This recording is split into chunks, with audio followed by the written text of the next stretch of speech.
nowadays you got to have that because people nowadays. Before we get straight into the podcast, I just want to give a huge shout out to our sponsors, Declan Kirby GAA Star. Declan Kirby GAA Star Championship Journey. It's a series of GAA team children's books written by primary school teacher and GAA coach Michael Egan. You can check it out in the link in the description down below, of course, as well. Follow the trials and tribulations of Declan Kirby and his team at Smithgreen Gaelic Football Club, recently formed but promising GAA team. The book is now available in Easons and all good bookshops, so check it out in the description down below, and let's get straight into it. So welcome back to the GAA Fan TV podcast. My name is Aaron. I'm delighted to be joined here by Daniel Hussey of Tackling Sports to run through an extended preview of this weekend's All-Ireland Senior Football Championship final between Mayo and Tyrone. Catching my words there, Dublin not in the All-Ireland final there. I'm sure all the Mayo and Tyrone fans quickly to jump in there and remind me. But I suppose it's been a mad year of GAA, first of all. I mean, Mayo and Tyrone in an All-Ireland final, I mean, I just can't quite... It just doesn't really sound real. Like, it's the first time they've ever played each other in an All-Ireland Senior Football final. I mean, it's kind of mad, really. Yeah, and for anyone that's still tuning in after that Dublin mistake, fair play to you for hanging on in there. But like it's been on the tip of my tongue. Like, start of the year, I was like, there's Dublin, Kerry, and there's everyone else, and nothing before the All-Ireland semi-finals made me change my mind. Like, I did give Mayo a really good chance against Dublin, to be fair, but particularly Tyrone, I just thought, with all of that was going on, and Kerry were going to do it. But I've kind of sort of, those two games, well, we were just talking off air there, they weren't like classics in terms of the quality of football. That might be a tad harsh, but I think a lot of people get where I'm coming from. The drama, both games, semi-finals going to extra time. You're looking at it going, if these games go to two replays like the old days, you might see two different results. Or it was just a bit mad. It was all on the one day. The atmosphere in both the games. I've kind of got my buzz back for inter-county Gaelic football a bit from those two games. I really have. And I know as a Dub, I was obviously disappointed. I was on the hill for the Mayo game, but Jesus, celebrations after. I've never seen anything like it, to be honest with you, in All-Ireland finals, semi-finals, or whatever. There was just this outpouring of emotion, combination of Mayo's bad luck stories beating Dublin, but also a bit from the pandemic. Everyone was back out again. They're just two brilliant stories. Obviously, Tyrone doing the same against Kerry. So yeah, to the long and short of it, I'm just really looking forward to watching an All-Ireland final without Dublin and Kerry. Like, it's just such a novelty, and hopefully that will inspire the likes of a Donegal on further, or Galway on further, going, we're not a million miles away, like the likes of the experts like myself were saying a few months ago. But it's brilliant for the GAA, and we've got an absolutely belter of an All-Ireland final to look forward to. Yeah, I think everyone just assumed it was going to be Dublin and Kerry. I mean, everyone, including myself, and even when I had you on the podcast before, like, we were nearly previewing an All-Ireland final between Dublin and Kerry before it happened. And then lo and behold, Mayo and Tyrone come along and shock us all, really, and put themselves into an All-Ireland final. And like, looking at like what you said, like, you've got your love back for inter-county Gaelic football. And I think this year in particular, like, there's been some sort of, I suppose, romance in many ways about Gaelic football. You think of the Ladies Football Championship, Meath winning their first ever All-Ireland yesterday. And obviously, 2 years ago, we're in the intermediate final back in 2016. They were absolutely hammered by Cork, and they've gone all the way up to win the final. You think of the Offaly under-20s, the Meath Miners, the Derry Miners, all sorts of shocks happening in football as well. The Sligo Miners as well. It does kind of show that maybe in Gaelic football, it isn't as bad as we think. Yeah, it's the year of the shocks, and you're spot on to bring up like the ladies, the under-20s, the minors. Like, the minors is probably not getting enough credit, and then the Offaly under-20s are getting too much credit, and now all of a sudden it's the Meath.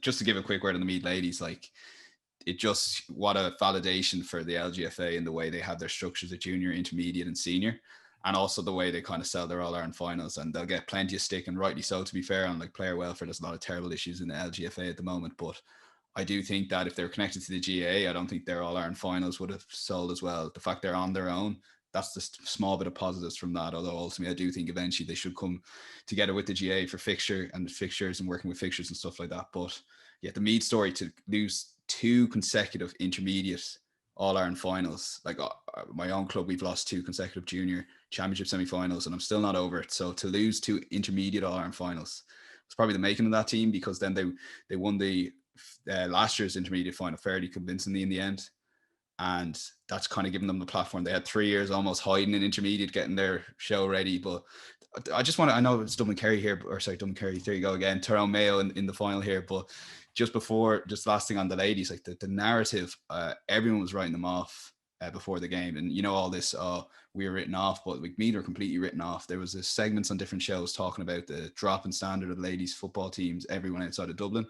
So in some ways it was fitting that they managed to do it. So it's that buzz of the sport back. The Offaly under-20s was amazing, like you said. Shane Larry coming in and straight away, like it's not that it's like the straight away impact, like in terms of investment and stuff. It's probably seeing Shane Larry there, seeing that he's, you know, putting the money in, etc. And those players probably I think they had a couple of meetings with him, or just, you know, just having him there as a face, along with Michael Daigan as well.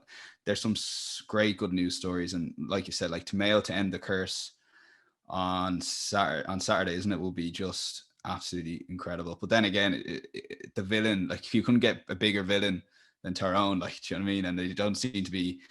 I know they're not too happy with the coverage of the Kerry Tyrone game, and everyone talking about how Kerry lost this. There's definitely a siege mentality building there big time, and that's before you bring in all the COVID stuff that's been said about with Pat Spillane, the Sunday game. So mark my words, they'll come in on Saturday with a serious performance. And while at the final whistle, seeing Tyrone being Kerry, I was like, I think Mayo will do it. I don't know.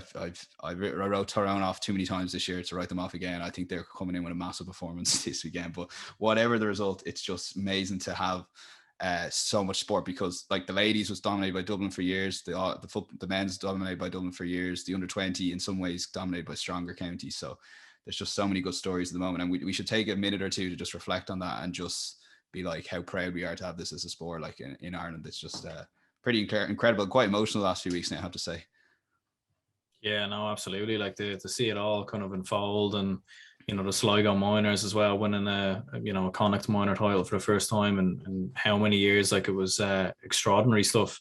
And like looking at both Mayo and Tyrone, it is kind of interesting, like looking at them over the past couple of years, because although like a lot of people have looked at Kerry as kind of being the closest to being to beating the Dubs, and fair enough, they probably were in that 6-year spell the closest team to beating the Dubs in that 2019 replay. But Mayo and Tyrone have always just kind of been in the background, like they've always kind of been thereabouts. Like we all know Mayo and the amount of All-Ireland finals they've been to. Tyrone have obviously been to an All-Ireland final themselves in 2018. They were in a semi-final in 2017, semi-final 2016, semi-final 2019. So like both sides, they've always kind of been thereabouts, and it probably is quite fitting that one of these two will be the ones to lift Sam other than Dublin, because although a lot of people would look at Kerry, like in fairness, they've only made one All-Ireland final since 2015. So yeah, that's actually a really good point. Like that's an obvious thing to say what you said about Mayo, but in some ways I hadn't quite thought about it like that for Tyrone. And I guess if you're looking at a fourth county over the last 5 or 6 years, and while realistically it's always been between Dublin, Kerry and Mayo for the last since Donegal won the All-Ireland. So I'd say since 2015 it's really all been about Dublin, Kerry, Mayo. Tyrone, if there was a fourth team, it's not Donegal, it's not Galway, it is Tyrone. The fact they got to that All-Ireland final in 2018, the 17 semi-final, Conall Callahan's early goal, they just haven't quite managed to perform on the big day, which is why, like, even this year I was writing them off against Donegal. And to be fair, they were beaten against Donegal, had Michael Murphy scored that penalty. But again, it's that momentum they built. And I'm a big believer that this team will get better in the second and third year under Logan and Dewar 100%. But the fact is they're almost in bonus territory now. They've got that momentum. They've got that little bit of a bounce of a ball. All of a sudden you're in an All-Ireland final. Counties will be stronger next year. I'm not just talking about Dublin, Kerry. I'm talking about the likes of Donegal, Galway, Monaghan, counties like that, Armagh, for example.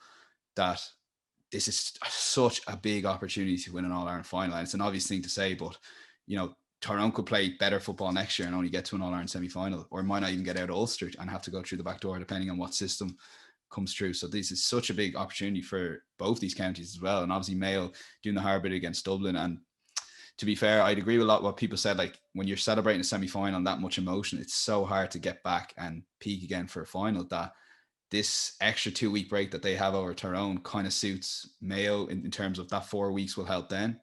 But at the same time, and to contradict that slightly, Tyrone's 2-week break from beating Kerry, there wasn't that much of an outpouring of emotion. It was a great victory and they celebrated it. But I don't know, I felt the sense that they weren't quite done with that just yet. So the 2-week break really suits Tyrone, but at the same time, the 4-week break suits Mayo. So you're back to the start going, right, I'll cancel that out. Let's see what else can change the game. But there's so many big matchups here. There's so many great players on show. And like, I don't think Tyrone have shown their hand properly, in the sense that Cathal McShane, only came on, and that extra time, that extra 20 minutes under his belt against a tired defense, I accept that, but that'll get his confidence back, getting the goal and a couple of points from play.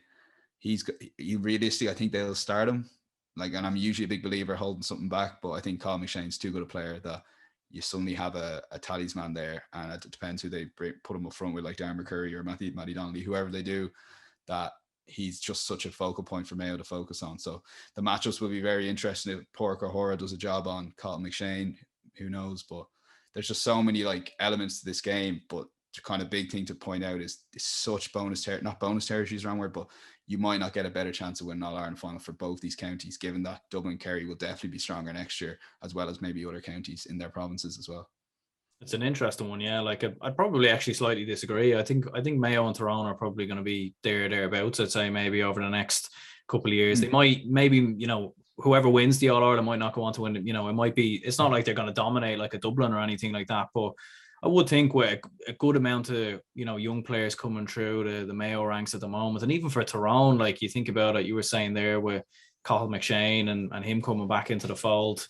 If he was to start next year as well, like, and have a proper club season maybe under his belt going into the inter-county season, I mean, Tyrone could be a big proposition, and if they win an All Ireland, I probably think that they could easily go on and win another, because they're the type of county that could probably go and do so. Like for Fergal Logan and Brian Dooher to come in, like even in their first year, they probably still haven't figured out their best team yet, their best players, the best system to play, and they haven't even played Dublin as well. So if they could go on and win an All Ireland, I mean, that would be a huge step forward, I think, for Tyrone.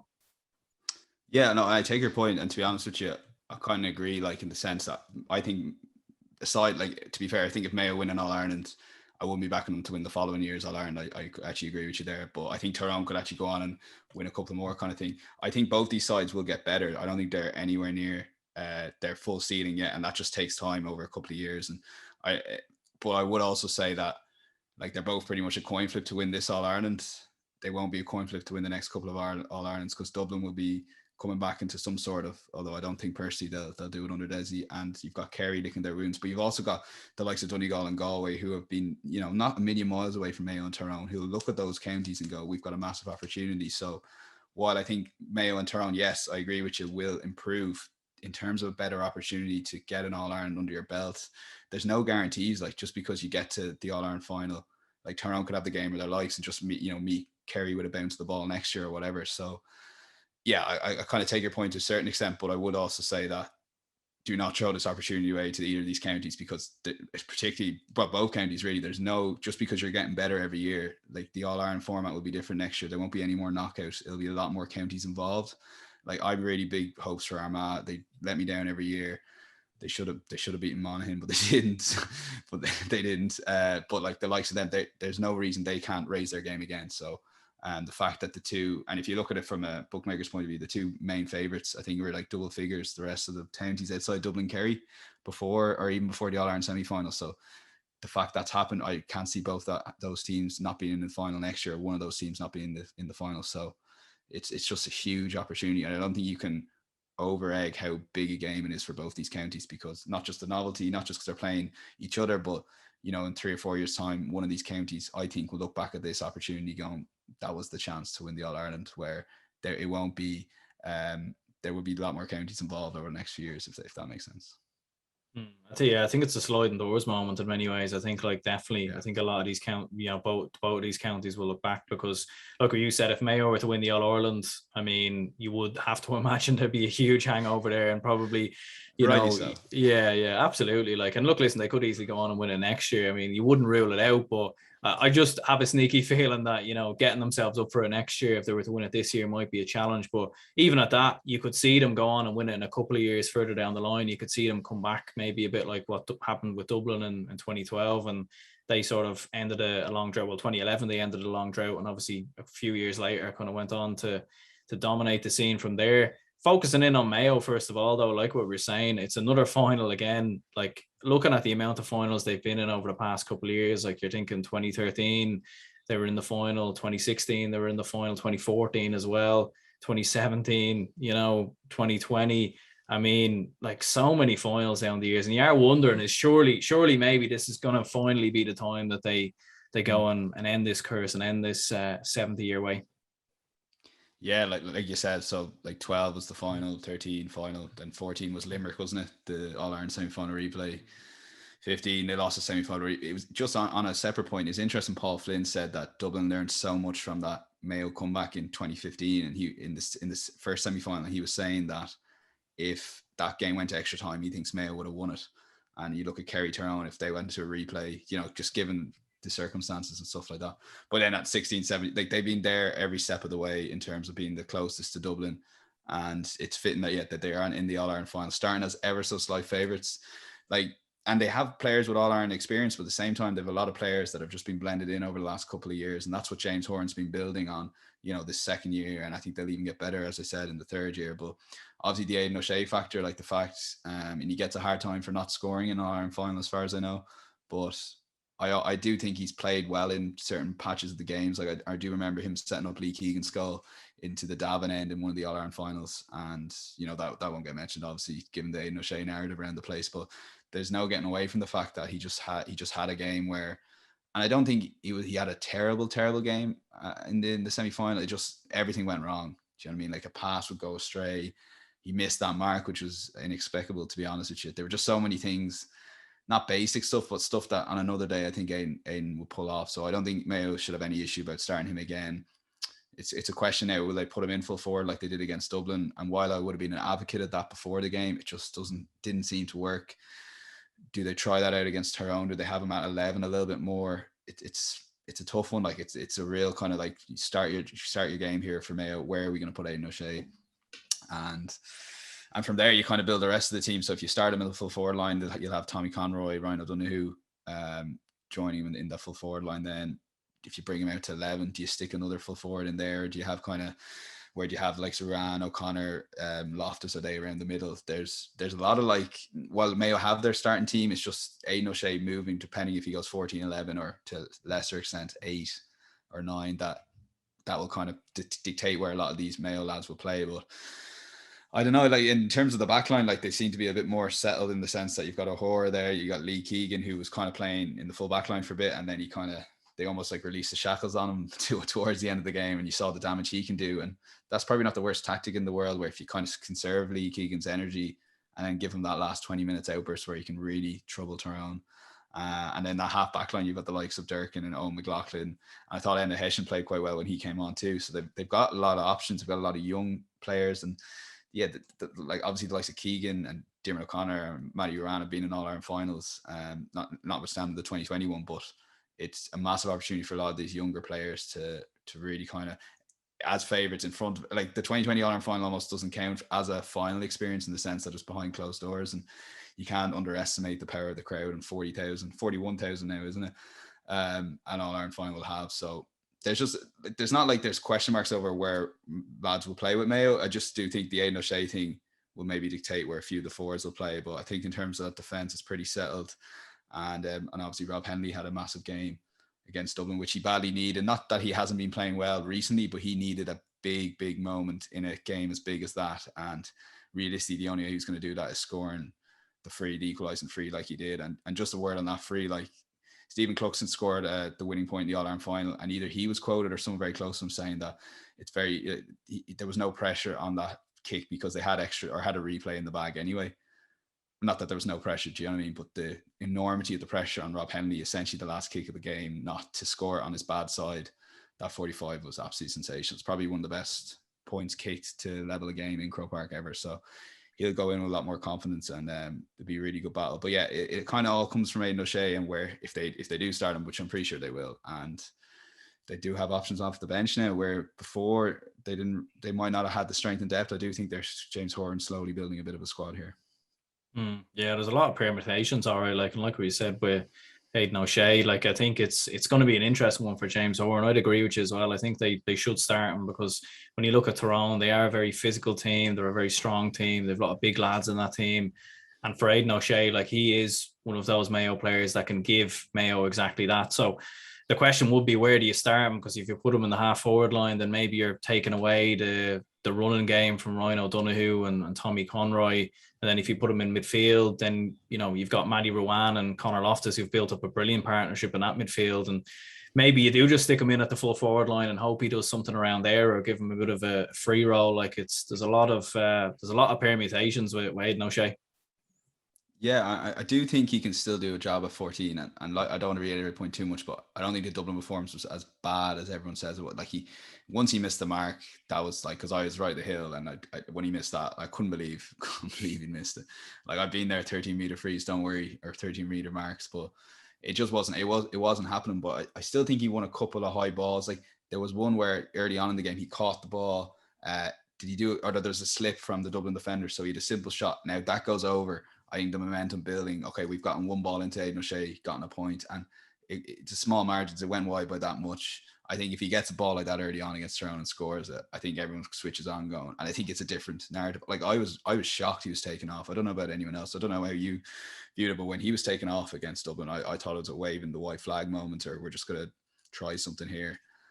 I was genuinely shocked, and fair play to James Horan that it ultimately paid off as a massive decision. And I think it kind of, for the whole squad, it kind of shows like there's no name bigger than the team here. And while before the game I would have said Aidan O'Shea has to play 70 minutes, the fact that they managed to do it all without Aidan O'Shea kind of shows you that the strength and depth and the different style of play. And maybe his best years are definitely behind him, but I do think there's still a role for him at 14. And if they can get a bit of ball into him, it might sort of work. I don't think they've anything to lose by starting him, because you can take him off. But I think him coming on as an impact sub, not that it distracts, but I think he's probably better to give him a go from the start and see how he gets on, considering his big game experience, and not to mention the physicality that you said. And I think that's a really good point, because I think Tyrone, like their turnovers, I think they scored 2-9 from turnovers against Kerry, which surely is unheard of in an All-Ireland semi-final. And I don't think they'll get those turnovers against Mayo, because I just think Mayo have the physicality. Like, you look at those Kerry forwards who are superb, obviously, but in a one-on-one battle with a Tyrone defender, they kind of lost out a lot of the one-on-ones in terms of getting dispossessed and stuff, where Aidan O'Shea has the ball, you're not getting it off Aidan O'Shea. Do you know what I mean? So I think that's important, that while Mayo will be more physical than Kerry, are they as physical as Tyrone? It's probably pretty even enough, but I think having Aidan O'Shea starting is a massive kind of statement that we're ready for this physical battle, and we're not going to get, dispossessed on the ball. And while Tyrone, looking at their team there, they have a lot of Mayo, they have a lot of silky forwards. They still have that stature, all of them, that they're well able to look after themselves. And it's a running team. They were always the team that were able to match Dublin physically. And I think now that Tyrone are the physical team, for want of a better description, that Mayo, they can stick with Tyrone, and that will really be the makings of the game, who can get the more turnovers in those corner areas of the forward line. I suppose for Mayo, yeah, it was an interesting decision, all right, when they definitely took off Aidan O'Shea. Like, I thought at the time it was very brave. I think in some ways it made some sort of an impact. Like, James Carr came on, he didn't score, but he was causing a couple of problems. He was getting into good positions. He was, creating more space for the likes of Ryan O'Donoghue, Tommy Conroy and whatnot. And obviously, a few of the other Mayo lads, Jordan Flynn, for example, who came on as well. So, it was a brave call by James Horan. And I suppose that's probably been something that, James Horan's actually been criticised with from Mayo fans in the past. I was speaking with a passionate Mayo fan, the RF podcast there earlier in the year. We were doing a preview for the Mayo footballers, and he was saying Mayo's biggest problem and James Horan's biggest problem has been in-game decisions. For example, in the 2020 final, when Dublin were down to 14 men for a brief, I think Robbie McDade was black carded. Mayo didn't push on. They didn't they used Michael Plunkett as the extra man. They didn't really push on in that game and really try go at Dublin. Whereas in this game they did. They made that change from Aidan O'Shea, and one way or another it did work for Mayo, because definitely their bench had a huge impact in the game, and a huge impact in turning the game, especially in extra time.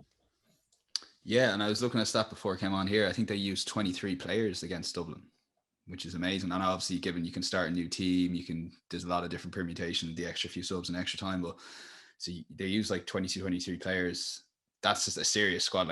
Out of the 26, you take the sub goalkeeper side, there's only 2 or 3 players that didn't get a feature against Dublin. So suddenly you've got the likes, and you mentioned, I think you say Jordan Flynn there, and there's such physicality.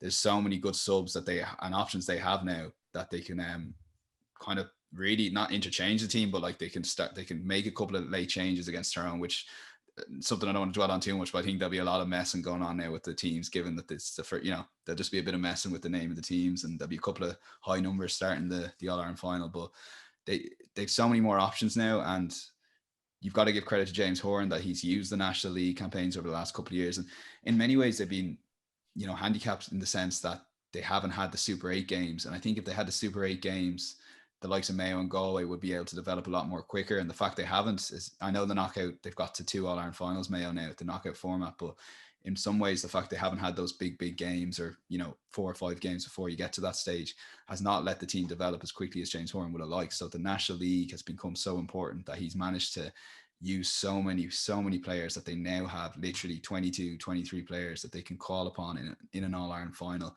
They've no problem taking off Aidan O'Shea, who's the Mayo captain, obviously in Keelan O'Connor's absence, but they've so many options, and it's just so you can't and I think Tyrone to a lesser extent have a bit of few options as well, like given Colin McShane's only back, and you've got Canavan coming off the bench as well. But I do think this Mayo team, they no matter if it's going terribly, they're obviously down at half time against the Galway. They're obviously getting beaten well out the gate against Dublin with 10 minutes to go. So they, no matter how the game's going, they not only know that they can dig it out, but they also know they have serious options on the bench that coming in that they can really make an impact on this team. And you've just got to give full credit to James Horan that he's gone and used that squad, and the fact he's got since his return 2 All-Ireland finals, it's absolutely incredible. And while they weren't quite there last year and behind closed doors, as I said, the All-Ireland final, it's not that I'm going to write off 2020, but it's tough to kind of gauge. Like that comeback doesn't happen without fans in the stadium. The Mayo fans, it's hard to describe for anyone out there. They were just incredible. The buzz they bring to Croke Park, and it'll be the same again. That if they could be 10 points down against Tyrone with 10 minutes to go, and you'd have your eyes glued to it. So the squad is going to be so important, but it's all credit to James Horan and the way he said, we're building a proper squad here, because what's let down Mayo in big games against Dublin has probably been just that lack of 1 or 2 players that they probably should have maybe blended into the National League a little bit more.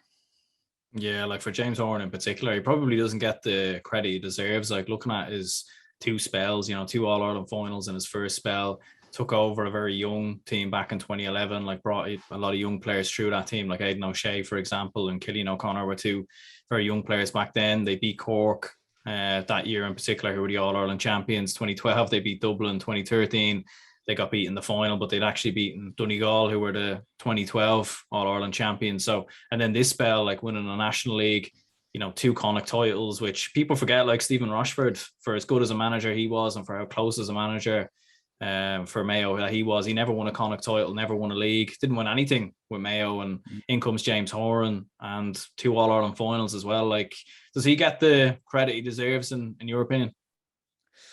If anything, he doesn't. Yeah, I would agree with that. Like, I think if you ask, it's the old underrated debate where everyone probably secretly rates him, but I probably haven't seen enough praise for James Horan. So I think on balance, you're probably correct.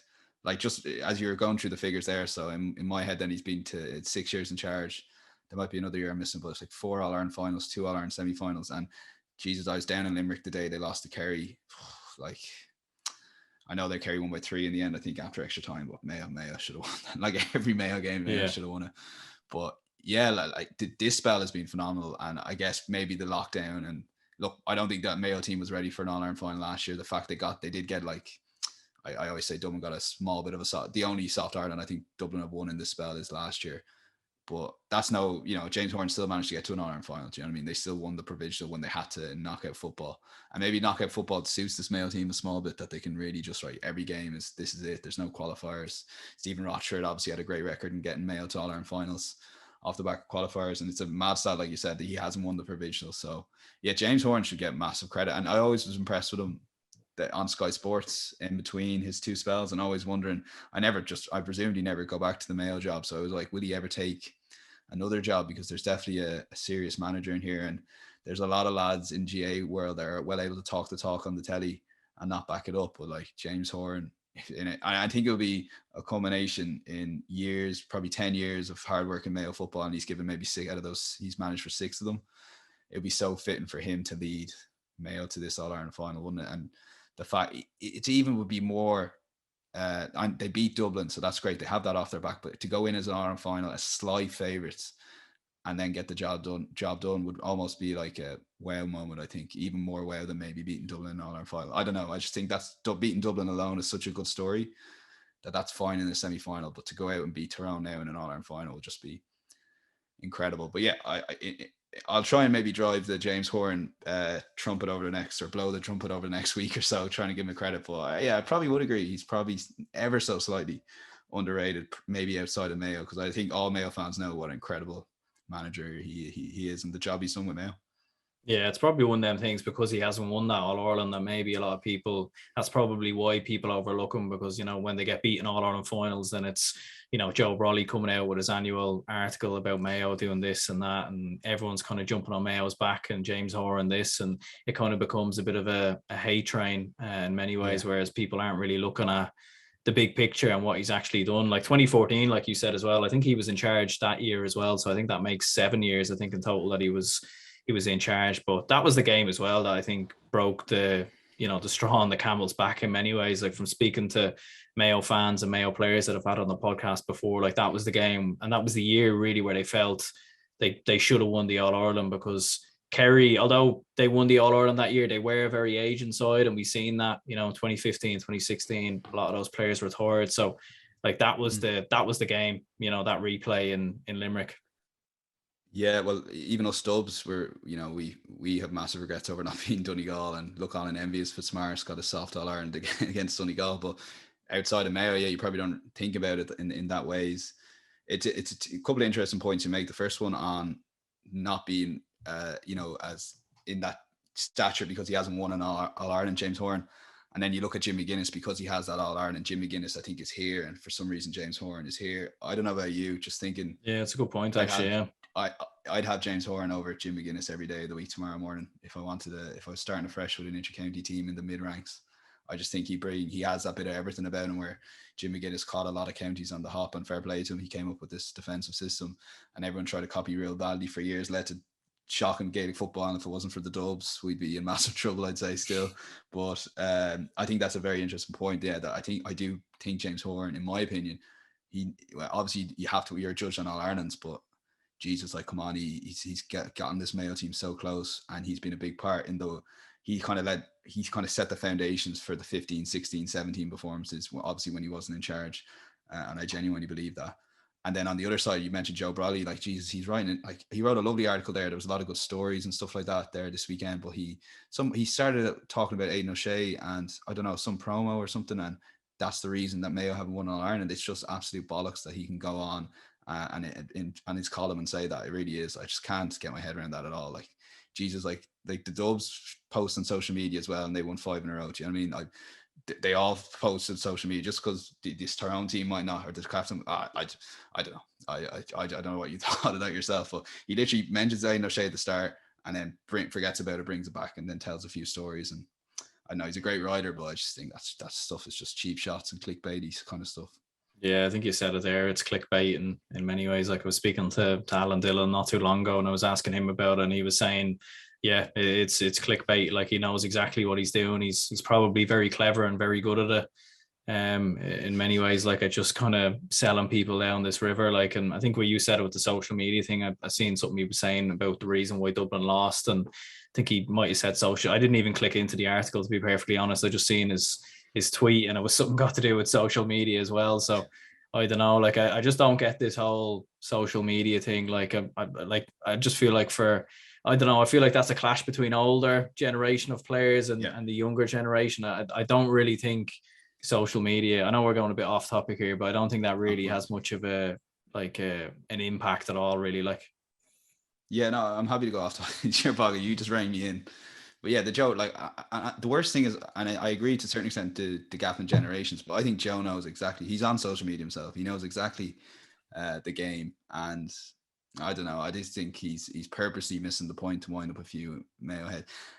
But it's not just Joe. Like, a lot of people have said it. Oh, the Mayo need to get rid of the celebrity culture. I never thought that for a second with this Mayo team, and I stand by it. Like, but you'll get Dubs. I'll chat to them in a pub, and they'll be rinsing Aidan O'Shea for not scoring an All Ireland final. That's all down to social media, and not for me, because I've seen him play really well in big games against Dublin in All Ireland finals, and I just think because he hasn't scored a point, a lot of the times he's around the middle. But that's beside the point. What I'm trying to say is, like, not for a second has a celebrity culture. And Joe saying, "Oh, Killian O'Connor's gone," that's the reason that's the reason they won it. And I might have tweeted something like that just to wind a few Mayo fans up. But in all seriousness, like, if Mayo had Killian O'Connor, on the All-Ireland final, I think they'd start like 1-2, 1-3 favourites against Tyrone. Like honestly, he's that good a player, and it's probably inspired the team in some ways that he's been missing. But like him and Aidan O'Shea and Lee Keegan, like Lee Keegan never gets that brush for some reason. It always seems to be Aidan O'Shea and Cinnamon O'Connor. But like I saw Shamie O'Shea, he was interviewed and he was giving out about the coverage his brother gets, and I could see what he was trying to do, like stick up for his brother. But all that ended up doing was everyone, because the GAA has this thing where like it's like group interviews because there's sponsorship, so there's like 5 or 6 people interviewing them, so everyone just had the same quotes the next day and probably dragged more attention to it. But I know what he was trying to do, and I read the quotes, and I agree with him to mostly on it. But no, I have no issue with O'Shea posting. I don't think if he puts an Instagram up in the morning, I don't think that has any impact whatsoever if Mayo go and do it on Saturday or not. So yeah, no, like and all the big players, the big hurlers do it. Like I don't see why it's a big issue. Like, and like what you said there, like with the Mayo issues, like there was probably a time maybe where I did think maybe there was something going on behind the scenes with Mayo, like especially when you had the whole Pat Holmes and I think it was a Noel Kennelly, I think was his name. I think that whole kind of situation going on behind the scenes. And then there was Kevin McStay, who was meant to be coming in as the manager. And then all of a sudden it was Stephen Rochford. And I don't know, like the fact that we're getting beat so early in Connacht Championships, I felt like maybe there was just a lack of preparation or something. There was something kind of going on there somewhere, but definitely under James Horan anyways, like you'd have to say that this Mayo side are a different team in many ways to, like, fair enough, Stephen Rochford probably came closer to winning All-Ireland with Mayo, but I feel like with James Horan in particular and this Mayo side and these young players that have come through as well, like Ryan O'Donoghue and Padraig O'Hara, who to be fair isn't even that young, but he's only come into the side in the past couple of years, like Tommy Conroy as well, Jordan Flynn. Like these lads seem to play with no fear. Even James Carr as well, to a certain extent. They don't seem to maybe have that, you know, not to say that the Mayo players had fear against Dublin in previous All-Ireland finals, but these players definitely don't anyways. Yeah, and it's funny you say, and I like to a certain extent at times I'd be like, geez, how have Mayo not got over the line? And the inevitable question when you're done with all the football tactics is this group of players. But you got to remember, like aside from the Newbridge or Nowhere in 2018, and correct me if I'm wrong here, they got to an All-Ireland semi-final every year since 2011, like since James Horan got in. Yeah, so that's true. Yeah, so that's true. So like a handful of other counties have done that. This has been the same group of players, or the same players that criticised. Aidan O'Shea was involved in every single one of those years. Cinnamon O'Connor, as far as I know, was involved every single one of those years. And I don't know, it's to me, and Lee Keegan too. It's just like, and people sometimes like not saying Mayo were unlucky in a lot of those finals against Dublin. It just shows the 1% that Jim Gavin managed to drive into those Dublin players. That it's not like Limerick's dominance in hurling. Like Dublin, aside from the Tyrone final, which they were 5-1 down incidentally before halftime, or before they scored a couple of goals before halftime, that every other All-Ireland final's been that close. I think we'll look back on Jim Gavin's era going, what a phenomenal manager he was, that he managed to somehow win that 5 in a row. And maybe I'm hoping that's the case, because it means it's more competitive. But Jesus, Mayo, like they should have beaten Dublin the 16 final, to a certain extent should have won the 17. And I understand teams not getting over the line. You can point at different things, but I think a lot of it's down to a small bit of luck or a small bounce of a ball here. Dublin with that bit more All-Irelands behind them just meant they could get over the line a bit. So yeah, I think we'll remember that.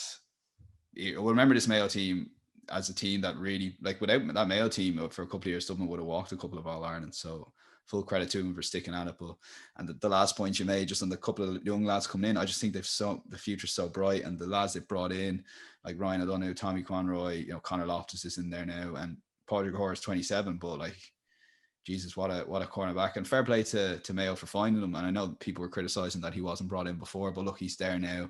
He's unbelievable. He'll probably pick up Colin McShane, I'm guessing, if he starts, which if that's the case, that's the battle. If I was at the game, I'd just be watching that for the first half anyway, seeing how that went. But yeah, the future's still bright for me. And even if they don't get over the line this year, it is a sliding doors moment to a large extent, that they'll definitely be competing next year and every other year until they win that All-Ireland.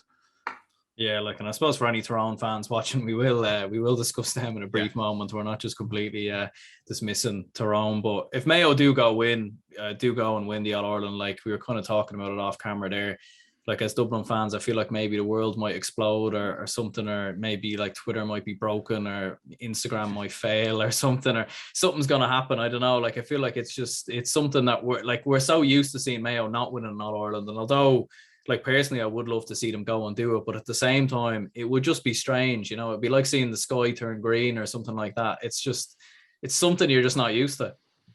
Yeah, like you mentioned again off air, you said like it's the Liverpool 30 years of wait, and it's probably, you know, maybe 3 times that, not just in terms of the length, but how close. And I don't think, I've had a good look at a few other sports, particularly on the American sports.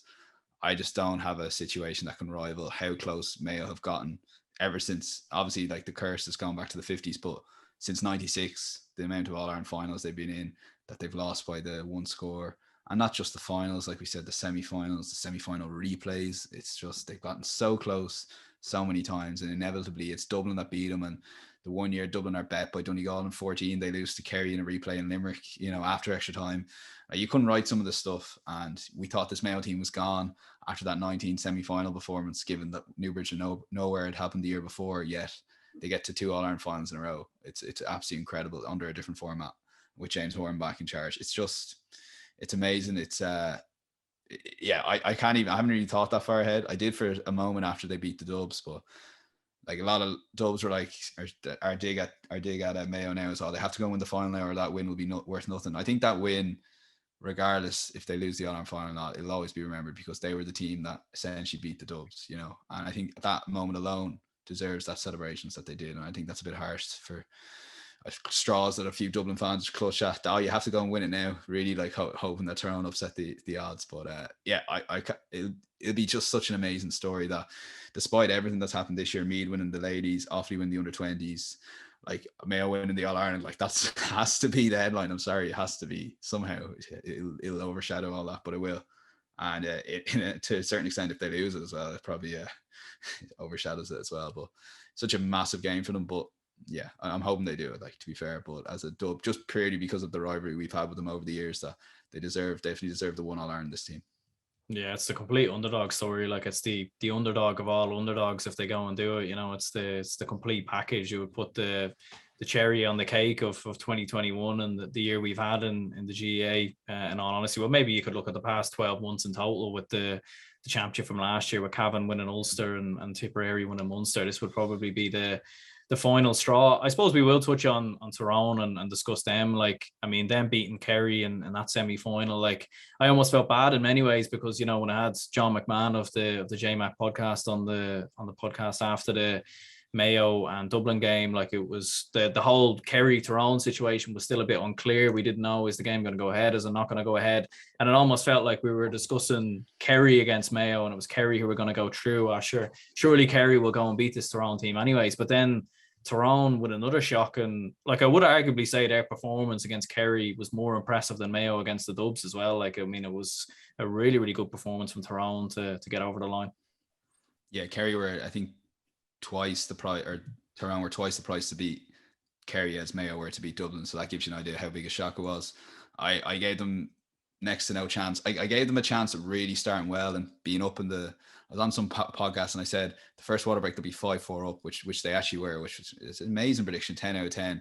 But after that, I said Kerry would ultimately win it by 5 or 6. I just thought the forwards would eventually click into gear. But Jesus, watching the game early on, I was like, I don't know about this. There just seemed to be something different. Like, to lose pretty much every kick out, they lost most of their own kickouts. They lost all of Kerry's kickouts. It was almost like not a new way of playing, but it was like, we're going to just turn over the ball in these pockets of space. And it was so methodical in one sense that they would drive Kerry down to the sideline, and the Dubs would do this really well a lot. And suddenly you've got 6 or 7 Tyrone lads around 2 Kerry lads, and you're like, that's it. And it just carries an experience, obviously, doing that. But the wherewithal, and it's like, this is going to work. This Kerry team's not ready. They're going to go down these blind alleys, and we're going to be ready for them. Full credit to Logan and Dewar. Like, it's just an incredible game plan. Now, obviously, you do need that small bounce of a ball, but at the right times, Tyrone got the goals, and they were ruthless, went with it. And even the first goal, like, it wasn't necessarily a goal chance on straight away. If he popped it over the bar, no one would have said a word at the end of the game. But the fact is, we're going to look for it. Like, Conor McKenna hadn't touched the ball pretty much for 20 minutes. Gets the goal. Huge moment in the game. And then the same with the second goal, like, right place, right time. Like Colin McShane gets the goal. The counter-attacking football worked, but it's not like they set up with 15 men behind the ball like Donegal did. They pushed Kerry, packed the middle, pushed them to the sideline, and managed to dispossess it. It was an incredible performance. Now, they will have to tweak it slightly against this Mayo team. I do think they'll put a small bit of pressure on the kickouts, I think, because I think Mayo will have a little bit more experience in terms of not getting caught down the blind alleys. Even if they didn't have that experience themselves, just watching the semi-final, you could see, right, even James Horan and Kieran McDonald were at the game. I'd say he was watching it going, right, you don't get caught in the corners against Tyrone, because you can see the lift it gives the crowd. And like I said earlier, 2-9 from turnover. So it'll be fascinating. Who goes on. Aidan O'Shea, be fascinating on the matchup side of things. Like, obviously Conor Meyer did an unbelievable job on Paddy Clifford. Like, and before the game, all the talk was about Paddy Clifford, and he did a savage job on him. Like, will he go? Who would he pick up in Mayo? Like, there's a number of like matchups. The matchups will be very interesting. But I think another thing for Tyrone, like, while their full forward line necessarily, don't get as many scores as say a Kerry forward line do. They do get a lot of scores from defenders, like wing backs coming up, cornerbacks coming up, and a lot of Kerry lads weren't tracking the runners and stuff like that. It'd be fascinating to see, can they get the same amount of return from against Mayo. So there's just so many things. Yeah, it's going to be pretty exciting. The main thing, as we were talking about earlier, Colin McShane, will he start? Won't he start? I don't know what you think, but I'm thinking 80% he starts. Or Yeah, I don't know, but I feel like he shouldn't start. Which I don't know, Okay. mate, would Tyrone fans agree? But I feel like he's just that trump card. He's that option that comes off the bench that changes a game. That, like, even though against Kerry, like, and you can see he's probably still doesn't quite have that match sharpness. Like, he'll get the ball and maybe he might drop it, or he doesn't quite have that turn of pace that he'd have. But he just has that intelligence as a footballer of his quality to be in the right position at the right time. Like, he's seen that goal where obviously it was a Dereck Canavan who ran through, forced to save a Shane Ryan, bounced back out, and there was there he was to turn the ball on the back of the net. Like, and yeah, I think for Colin McShane, like, I just think he'd be a great option to bring off the bench to go and change the game and do something different.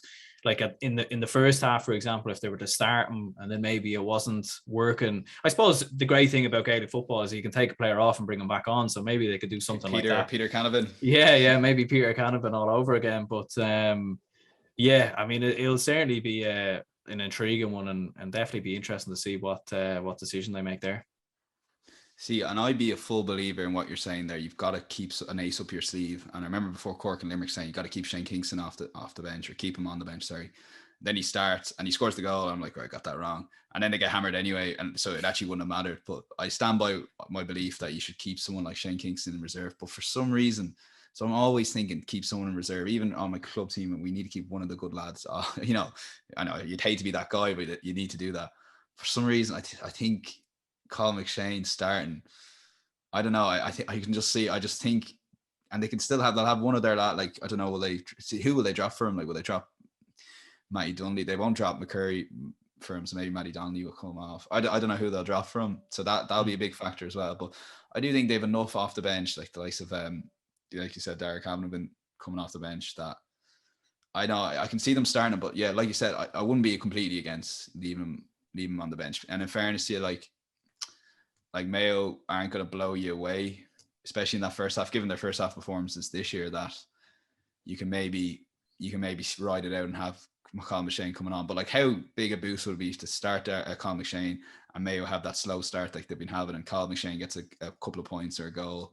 He's the talisman. And they have kind of sort of missed they've missed a goal threat almost before the Kerry game, and then they scored 3 goals and blow that stat away. But they've got, if you start Colin McShane, you've got a massive goal threat there now, and you've got McCurry to hit the ball over the bar. You've actually got such a good team there, such a good forward line all of a sudden, just with those 2 players, full forward line, that I think they will start him, and I think they should start him. But I agree with you. Like, if he's on the bench, it's almost more interesting when would they bring him on, sort of thing. But yeah, if I was managing the team, I'd just go Colin McShane. But I can see where you're coming from, and it's something I'm a big believer in, keeping something up your sleeve. But I think they'll start him. Yeah, like with Tyrone, they do have a lot of options though as well. Like, you've Dereck Canavan as well, and then you've obviously got Tiernan McCann, who's another good like option to come off the bench. And in terms of who they drop, it is an interesting one. Like, I think Matty Donnelly, I think it'd be crazy if they dropped him, because I think he's been, like, the amount of like ground he covers all across the pitch, like he's almost that Michael Murphy role in many ways of Tyrone. Maybe not so in terms of scoring, but in terms of the defensive output and tracking back, like, it would be mad. Like, and I suppose, like, we've seen in that game against Kerry, like, all the chat online after the Pat Spillane comments and everything else. I mean, like, he was I just don't know what he was on, to be honest with you. He was just quite crazy, like, coming out with mad comments about maybe Tyrone benefited from COVID, maybe it actually helps them, and he was talking about the vaccines, and you know, even after the game as well, he was saying, you know, oh, this isn't a shock, this isn't a surprise. Tyrone were supposed to win this game. It was like he was so bitter, like, and I don't know, like even against Dublin in the past when Dublin have beaten Kerry, I've never seen Pat Spillane that bitter before, and he always seems to like. There's just something with Tyrone. I don't know what it is. Maybe I don't know. Maybe something happened to him there before. I don't know. Well, look, like Kerry fans hate it, but Tyrone were the team of the decade because in the 3 games that mattered all decade in the noughties, 2003, 2005, 2008, they were beaten by Tyrone, and it's an anomaly in the sense that Kerry won all the what I quote unquote soft All Irelands, and I'd stand by a lot of that because they didn't have to beat Tyrone, and when they did eventually beat Tyrone, or when it might have been 10, 11, or 12, whatever year it was in Tralee or Killarney, they celebrated like an All Ireland. It was just a monkey off their back, and they obviously beat them in 19 semi-final, but yeah, it was amazing that it was Kerry Tyrone that had to happen. And on the RT coverage, like, while I completely agree with you. I thought Pat Spillane was completely out of line. Like, Sean Kavanagh was a bit, like, it was tough to watch, and everyone was kind of interrupting each other, and Kieran Whelan was enjoying it. Like, it was good content, but there was a lot of, like, and I don't necessarily disagree that you shouldn't have counties represented, or the counties playing represented by the pundits, but I think you got to control it a small bit better. And Pat Spillane, I don't know, the way he's kind of sharing Kerry, all the Kerry lads are vaccinated, and he definitely knows that because given his relations on the team, but I don't know if you should really be sharing that. I don't think that's a thing to be saying to win an argument on Twitter or whatever.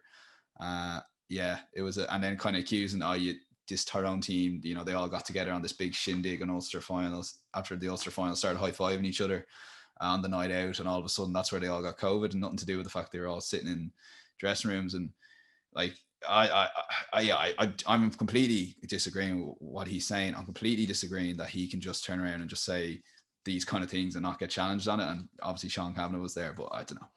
It's just nonsense. Like, start of the year, Tyrone weren't thinking, right, we're going to just about get over the line in all our games. We're going to just about beat Donegal, just about beat Monaghan, and then we're going to come up with these COVID cases that's been going on throughout the year just to make it not look obvious, and then we'll go ahead and we'll delay the Kerry match by 2 weeks. But they're fully entitled to ask for the extra week. The GAA were entitled in some ways to ask questions, and if they wanted to refuse it, I don't think there would have been issues, but I don't think it would have been a huge shock or anything like that. But the GAA decided that they would get the extra week, and let's be honest, Kerry were good enough on the day to beat them. They just weren't able to get over the line. So I have no sympathy for them whatsoever. No sympathy for Pat Spillane, no sympathy for Kerry.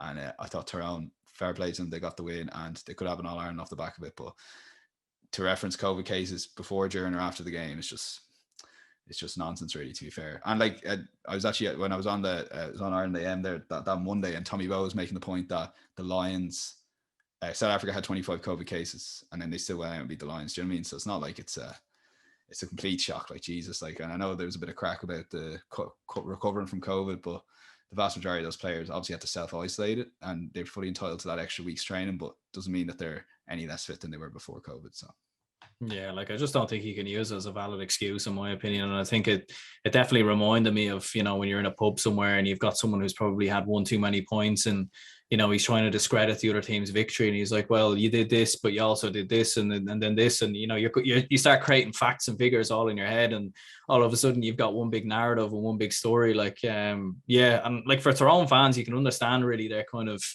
disappointment or frustration, I suppose, with the coverage of the game. The fact that, you know, they didn't really talk about after the game what Tyrone did right. They didn't really say, oh, this is why Tyrone won. And I suppose they definitely, like, I can even see from some YouTube comments and some of my own videos as well, like, a lot of very frustrated Tyrone fans given the coverage. Like, do you think they've been disrespected in many ways, not just but with the whole COVID situation as well? in terms of just, the last thing on the COVID thing, like, we're asking, it's fair enough. Like, Logan said that some of the lads weren't vaccinated and they didn't exactly push the vaccine, but Jesus Christ, like, there's Premier League teams with players not vaccinated. And funny enough, now that the COVID passports are coming in at the end of October, I think, in the Premier League are trying to encourage clubs to get the players vaccinated. So, but these are professional teams we're talking about. Here we're talking about amateur players, amateur people who are fully entitled to choose whether to take the vaccine or not. And like, the COVID rate in Northern Ireland, it's the worst affected region in the UK. So like, someone's going to get it there. And if you're not fully vaccinated, a lot of the players might have had 1 dose or 2 doses. You just don't know it. It's a nonsense. And it was Pat Spillane, like you said, in a pub sort of thing. But in terms of disrespected, like, I don't know, like when Kerry go in as 1-5, or when Tyrone go in as 5 or 6-1 underdogs, of course you should be talking about how they won the game. But like if Tyrone were 1-5, or sorry, if Derry were 5-1 to beat Tyrone, and Tyrone lost the game, you'd be talking about how Tyrone lost the game. It's just the way it is. And I understand the frustration that your team's not being talked about, but the storyline from that game to a large extent was Kerry and how they lost the game. And you have to accept that. But at the same time, I think you can't just talk about that 100% of the time. You have to give Tyrone credit.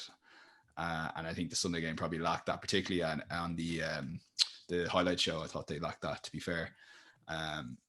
Yeah, it's a tough one because what do you like? What is the talking point from Kerry Tyrone? I don't know what you think, but like as soon as I was over, so how did Kerry lose that game? Like Kerry were odds on to win the All Ireland before the Tyrone game. And that's before they had to win 2 games to do that, and I think they were 4-6 to win the All Ireland. So that's the story. Like, and then you talk about the Tyrone shock win. So I agree with them that it shouldn't have been 100% about how Kerry lost the game. Which, in fairness to Tyrone fans, it literally was in the Sunday game, but.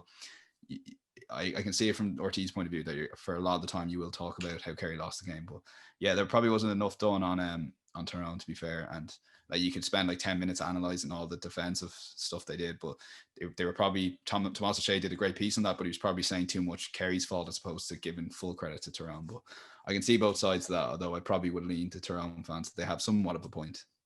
Yeah, like I suppose like when it is like a massive favour, like we've seen, even when Dublin lost to a certain extent, a lot of people were talking about Dublin losing to Mayo and Dublin this and all the rest. Like, and yeah, like I suppose an analogy I kind of used after the game when I was speaking about it and whatnot, and match reactions and different videos and whatnot, was that Tyrone sort of dragged Kerry down to their own level. And I know that kind of definitely kind of upset a lot of Tyrone fans who were watching. And I suppose what I meant really was that I didn't like, not to necessarily say that Kerry are way up here and this is their level on Tyrone or here, but more in terms of style. Like if it was a straight shootout, and you'd probably agree, like I think Kerry would win the game every time. Like, and Tyrone obviously had to do something different. They had to change the way they played. They had to be more defensive. They had to try and rush, Sean O'Shea or Stephen O'Brien down the sideline. They had to be more physical. They had to try something different because if you go toe to toe with that Kerry side, we've seen with Cork, like they will blitz you and they will roll you away. Like, and they had to try something different. And I think, like, in my opinion, I think it's a compliment because that's how all Irelands are won. It's not just, you've seen with Donegal before, you don't just straight shoot out and try beat teams. Like, it's all about tactics, and you do have to try different things out to, different styles make fights, as they say.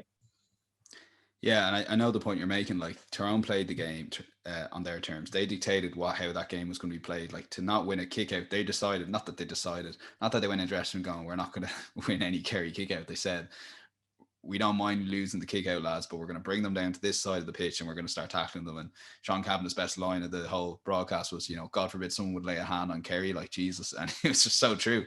It's like the simplest way, but they dictated the terms of the game. I know the point you were trying to make, that they dictated the terms of the game. It was played on their terms. They also dictated the terms of the game the minute they put Conor Myler on Paddy Clifford and said, you're going to take him out of the game. And if he gets the ball, he's under pressure. So it's not that Paddy Clifford didn't get the ball as well, because he got it, especially a lot in the second half. And it was just so much pressure on him all the time. It was a great tactical masterclass. But when you're up against a team that, like, the bookies aren't stupid. Like Tyrone were 5-1 for a reason. The Kerry on paper have a better team than Tyrone, but Tyrone came up with a better strategy during the game, and Kerry just didn't know what to do, and they didn't make changes quick enough. So full credit to Tyrone. They dictated the game on their terms, which is why I'm fascinated by the tactical battle here on Saturday, because what do you do? Do you try and do the same thing to Mayo, or do you press them up a little bit higher on the pitch? Not that, in fairness, like Tyrone weren't like completely backing off Kerry, but they're pressuring them to bring them down to the sideline. Are they going to do the same against Mayo?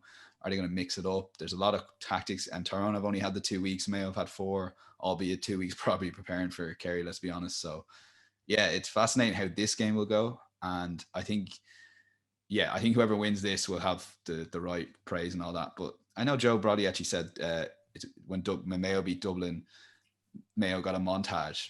But to be fair, like I was chatting to a lot of Mayo fans after the game, watching the Sunday game, if he remembers correctly, which he's obviously forgotten on purpose, that Dublin's, or the Sunday game, spent a lot of time talking about Dublin's five in a row and that the end of a great team. So when they should have been talking about Mayo. So it's just the way these storylines are written, and you can go a number of ways about it. And look, it's I've been on podcasts and stuff. I am trying to understand that a little bit more, and it is a valid point that if you're a Tyrone fan tuning in and they're just talking about Kerry losing the game, of course you're going to get frustrated. So I don't know. I think they did similar enough with Dublin, talking about Dublin when Mayo won, but yeah, in terms of this game though, the winner will definitely be remembered. Let's be fair, given how close these teams are, and on another day it could go a different way. So it'll all depend on the last couple of minutes and who's got it in them to win the game.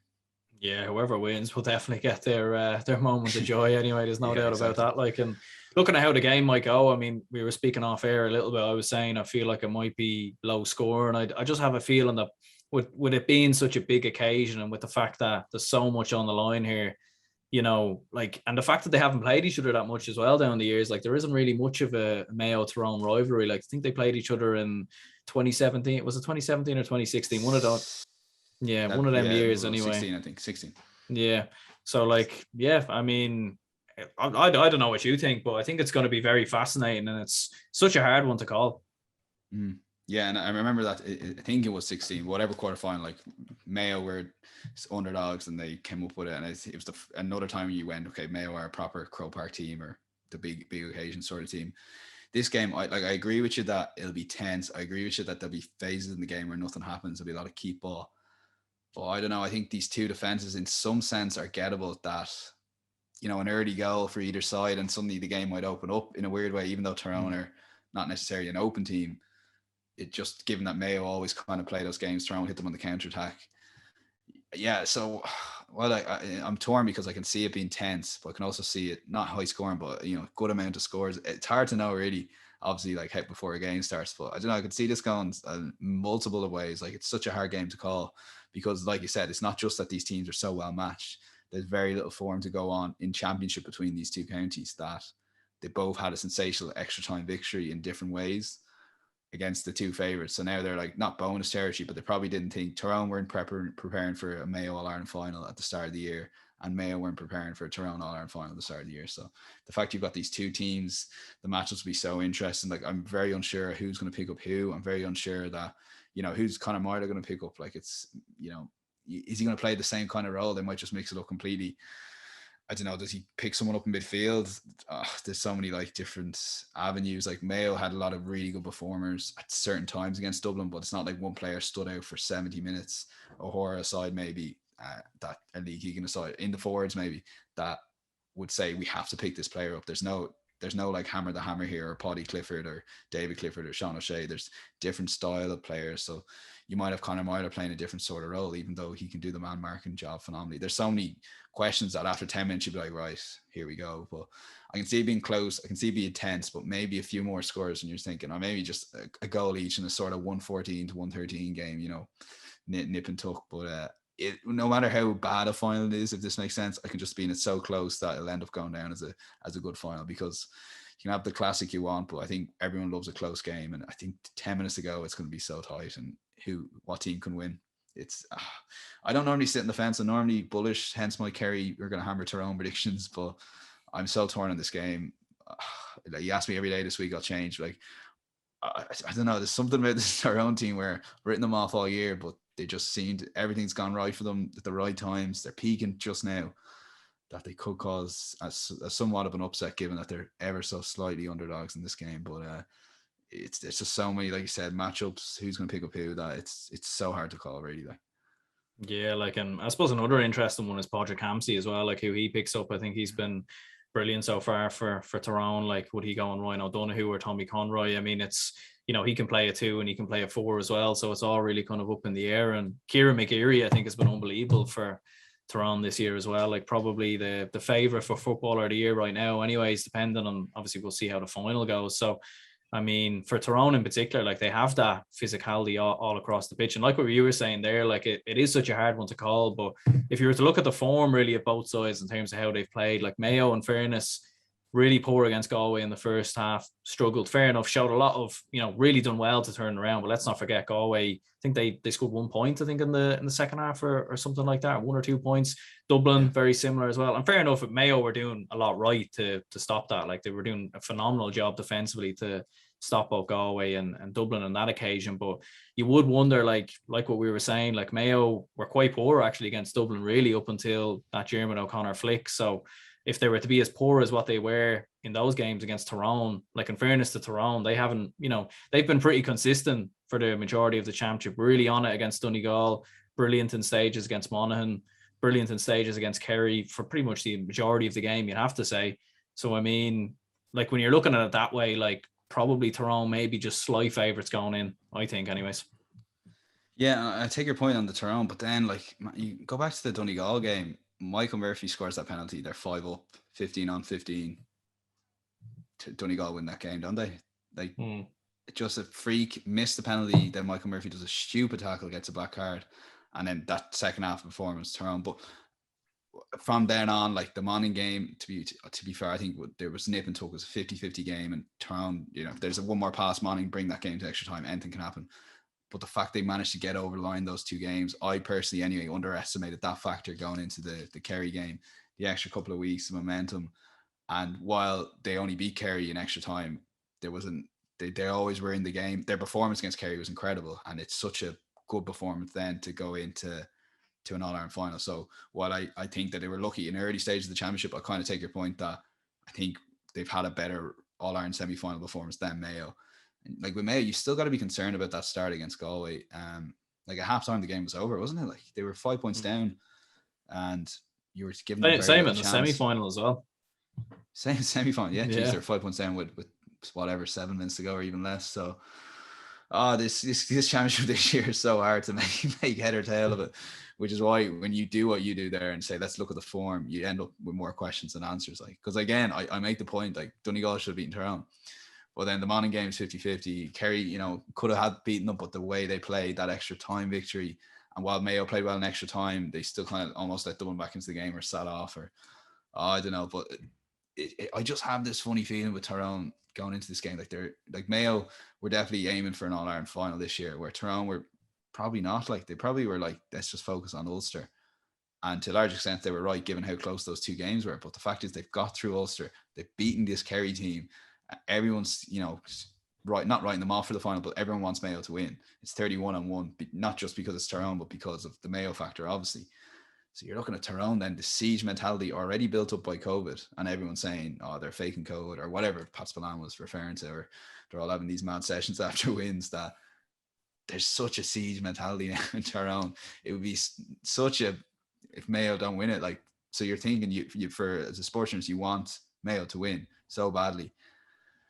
You look at this Tyrone team, and again, the trump card, like we're saying, is Colin McShane, and whether you start him or don't start him, he's such a big factor now, and you cannot underestimate the extra 20 minutes in extra time that he got. Obviously, he would have got the 20 minutes in normal time. That's what they were planning. But because of extra time, he had to play another 20 minutes. That's 20 more minutes in the legs in an All-Ireland semi-final against tired Kerry defenders, like I said. So he almost feels like he's more sharper than he is, which is no bad thing, given confidence is massive for a forward. Let's not forget how good a player Colin McShane is. I actually thought Conor McKenna, for as well as he did with his scores against Kerry, there's more in him as well. Do you know what I mean? So there's room for improvement in the forward line. They get a lot of scores from defence. I think they can rely on that again. That I'm sort of talking myself into a 1 point Tyrone victory here if I had to go some way about it. But I just think it's so close. And the point I made at the start, it is, while I accept that both these teams are nowhere near the finish article in, their ceiling is so much higher that over the next couple of years they'll get better and better. So will Dublin and Kerry. I have big plans for Armagh, but Galway, Donegal, I think it's going to be such a competitive championship next year that you've got to win this chance when it's a coin flip, you know what I mean? And which is why I just think Tyrone, I think they'll understand that and they'll be ready for it. But yeah, it's going to be a cracking game, but it's so hard to call. I don't know, you're probably leaning to Mayo yourself, judging by what you're saying, or... No, I'm actually going with Tyrone as well. You're going with Tyrone? Yeah, Jesus. yeah. Okay. Yeah, no, I want Mayo to win. Don't get me wrong. I do want Mayo to win. My heart is definitely with Mayo on this occasion. That's nothing against Tyrone or anything like that. It's just, like what you said, the Mayo factor and the fact that they've just come so close. It would just be a brilliant story, and I think it'd be brilliant to see. But I do think Tyrone are going to win it, and I just think the fact that they've just managed to find a way in all these games, like I like what you said, like everyone keeps writing them off and everyone keeps saying this, and at the start of the year it was all about Kerry, it was all about Mayo, Donegal were getting mentioned. I mean, Tyrone were getting a little bit of a mention, to be fair, but like even through the league as well, when they got hammered by Kerry, like everyone was writing them off then, and they just seem to like keep improving game on game. Like their players do seem to be getting better as the game's gone on. Like Kieran McGeary's getting better, Padraig Hampsey's getting better. Noel Morgan will be brilliant from his kickouts, I'm sure, doing his usual stuff as well. So Yeah, like I think it'll be 1 or 2 points. I have a feeling there'll be no goals in the game as well for some reason. But look, listen, I've got the majority of my predictions wrong this year anyway, Same. so I could be. I'm probably like definitely don't rely on me, anyways. Well, I'm going to predict goals then, which means one of us is correct.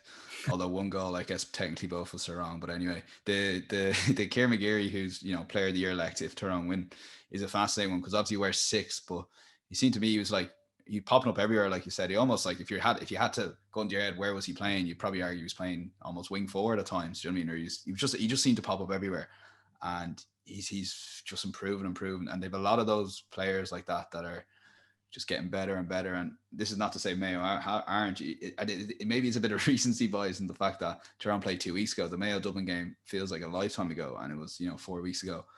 So maybe that's coming into it. But I can just picture Tyrone counter-attacking against this Mayo team. It'll be interesting how Mayo attack, and I think that will be the winning or losing of the game. Kerry obviously it's been well documented, not just here now today, but on the Sunday game and everywhere. They went down these blind alleys, so Mayo are obviously not going to do that, but they've got a bit more of a running game that they might just run at Tyrone. So again, you look at the referee appointment, you're thinking it's John McQuillan, it's a favour of the team. He's going to be a big part of it because it's, David Coldrick let a lot go against Kerry and Tyrone. And Joe's a bit of a random referee. Like I thought someone like David Goff personally would be a better fit for an All-Ireland final, but with Joe, like it's going to be those 1 or 2 decisions will, probably decide the final. So you got to factor that in as well. What will he let go? What will he not? And who will that suit? Like I actually don't know, so it's those kind of frees, or if Mayo do run at Tyrone, it's going to be like that interpretation of the tackle. Joe's going to probably lay out his first 10 minutes of the game, give 1 or 2 frees, and you got to judge it quickly going, right, this is what he's given, let's adapt to that as quick as possible. It's what team can adapt to that. But yeah, for some reason I can just see a goal or 2 in the game because like I don't know. I think this, like, for example, if Colin McShane starts, I can see him popping up with a goal with Tyrone, or very least making a run that gives Conor McKenna another goal. And then with Mayo, I don't know. I really think that Aidan O'Shea will have a big game, and I think he'll pop it off to someone running on. You don't rule out a Lee Keegan goal in an All-Ireland final again. That's his thing. That's his brand. So yeah, it's going to be fascinating. Above all, I just can't wait for the game. It's just going to be such a novelty, such a fascinating game again, because these teams haven't played each other. That yeah, it's going to come down to 1 or 2 individual battles, and who can say, like. Yeah, like what you said there, like I'm thinking now as well, like it's kind of hard to see how Tyrone probably wouldn't score a goal given the fact that the way they do play, like they play that counter-attacking style. If they get those goal chances, they'll probably go for them, and they do have like so many players that can score goals. So now that you've kind of said that, you've kind of changed my mind a bit. Now I'm thinking maybe it still be low scoring, but it'll be goals that might just make the difference maybe, but I'm not sure. Maybe I'll probably change my mind now in about 10 minutes time. But what are you going for anyways? Are you leaning towards Tyrone or Mayo, or what are you thinking? Let's go for draw and then Tyrone to win it in extra time, I think. Yeah, no, that's a fair show. I mean, it could be penalties as well. Like I think we're all very much waiting for this eventual All-Ireland final or eventual penalty shootout that happens in Gaelic football. Yeah, so like obviously the semi-finals, like we were 1 point away from Kerry and Tyrone being like the first penalty shootout, and obviously in the final then it would go to a replay after extra time, which is just wouldn't it be typical now, having delayed the championship for that long, then for it to go to a replay would be just it's a possibility that we get a replay, and then they had to give them a 2-week break, so the club championship will never get done realistically in those counties. So geez, that's a story. Is there going to be a replay? Is there for this one? Sorry, yeah, no. So sorry, I actually lost your sound for a second. Yeah, the final All-Ireland finals and provincial finals are covered by replays and penalty shootouts for every other game. So yeah, 100% on that, just because I looked it up to be sure. So yeah, we go. Yeah, I'll go for replay. You can see a replay. You can see these 2 counties with a minute to go, and whoever has the ball going, we can't lose this. Yeah, it's just so much on the line. To me, it's more than an All-Ireland final. There's just so much on the line that you just wouldn't go for the score, would you? Or you'd try and work it. So I wouldn't rule out a replay. But yeah, it's All-Ireland finals will go to replay, which hasn't been talked about much, to be fair, given that a draw is usually always like in around the 8-1 mark. But I wouldn't put anyone off having a few quid on the draw and just sitting back and watching the game, and then draw again so it goes to replay. But like again, like Kerry were 1 kick of the ball away from penalty shootout, and Dublin were to a certain extent, given they needed a goal. So there's no reason why these 2 teams can't go a draw all the way, and we get a replay in 2 weeks' time, and no club championship football gets played in those counties. But that's a situation we'll deal with if we come to it, I guess. Yeah, like it probably would be typical of the entire year, really, if we just had another final. I'd probably be up for it, to be honest. Have another game, something else to look forward to build up to discuss, I suppose. Like, and like what you were saying there, yeah, like I've a funny feeling that's why it might be low scoring as well. It's just the nature of the occasion, how big it is, and the fact that maybe like if there's an opportunity that presents itself from distance, you know, maybe whether it's Conor McKenna or maybe even Colin McShane, he might not go for that opportunity that he would normally, or maybe Ryan O'Donoghue, Tommy Conroy, something similar, because it's such a huge moment. You don't want to lose that possession as well, like, because then you're giving the other team an opportunity to score. So there's I mean, we could discuss it for hours, but there's definitely a lot to digest in this final anyways.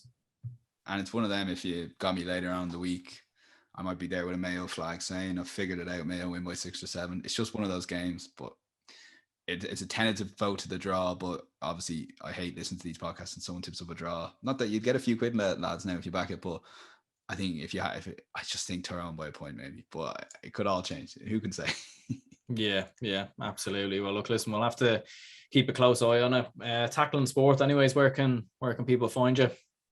Yeah, at Tackling Sport on all social media, and then my own account's at Daniel Hussey 2 on Twitter, or 1 on Instagram. And we'll be a lot more GAA talk with the All Ireland final, and we'll have some sort of preview or review of it. But we just cover loads of sports. And if you're looking for a sports podcast, I guess outside of GAA Fan TV, obviously on YouTube, Tackling Sport's the place to go. Get us all on social media and anywhere you get your podcasts or YouTube. Perfect. Yeah, no bother. Well, look, listen, I'll link it down below as always anyway for people to go and check it out. And cheers, Daniel, for coming on. Thanks a million for having me.